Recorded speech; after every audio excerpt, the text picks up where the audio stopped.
أخطر حاجة ممكن تدمر حياتك مش الظروف مش الناس، لكن الصوت اللي جوا دماغك وانت سايبه يقودك. كل يوم بتفكر آلاف المرات، بس عمرك وقفت تسأل نفسك مين اللي بيتحكم في التفكير ده؟ في صوت من داخلك هادي مش ظاهر، لكنه أقوى من أي قرار واعي بتاخده. الصوت ده مش بس بيأثر عليك، ده بيحركك، يختار عنك ويوجهك من غير ما تاخذ بالك. كل كلمة بتقولها لنفسك حتى لو بهزار، عقلك الباطني بيسجلها كأنها حقيقة، ومع التكرار الكلمات دي بتتحول لبذور، والبذور دي بتبقى معتقدات، والمعتقدات دي هي اللي بتكتب قصة حياتك فصل ورا فصل من غير ما تحس. عشان كذا تلاقي نفسك ماشي في طريق معين وتقول أنا اخترت، لكن الحقيقة غير كذا. انت مش بتشوف الدنيا زي ما هي، انت بتشوفها زي ما عقلك مترجمها لك. لو كل يوم تغذي نفسك بالخوف بالقلق بالكلام السلبي، عقلك مش هيناقشك، هيصدقك ويبدأ يعرض عليك أسوأ سيناريو ممكن. هتلقى نفسك مذبذب في كل خطوة، حتى في الحاجات اللي كنت زمان واثق فيها،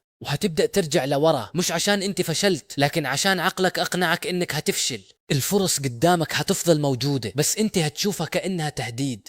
وهنا تبدأ تحبس نفسك بنفسك من غير أي قيود حقيقية، والوقت يعدي يوم ورا يوم وانت مستني اللحظة المثالية اللي مش هتيجي، لحد ما توصل لنقطة تقول فيها أنا كذا ومش هتغير. بس الحقيقة اللي محدش قالها لك إن ده مش مصيرك ولا نهاية الطريق. نفس العقل اللي كان بيهدك هو نفسه اللي يقدر يبنيك من جديد. كل اللي محتاجه إنك تبدأ تغذيه بحاجة مختلفة، أمل.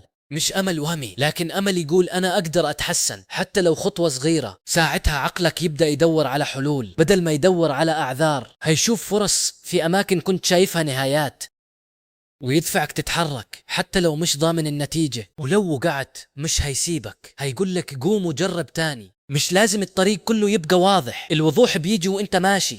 والثقة مش انك متخافش، الثقة انك تتحرك رغم الخوف. الأمل مش هروب من الواقع، الأمل مواجهة أقوى له، انك تقول انا هكمل حتى لو الدنيا كلها ضدي. كل فكرة بتكررها يا بتبنيك يا بتهدمك، وما فيش اختيار ثالث. في النهاية حياتك مش صدفة، دي نتيجة الحوارات اللي بينك وبين نفسك كل يوم. فاختار كلامك وراقب أفكارك، لأنه اللي بيتكرر في صمت هو اللي بيقود حياتك بصوت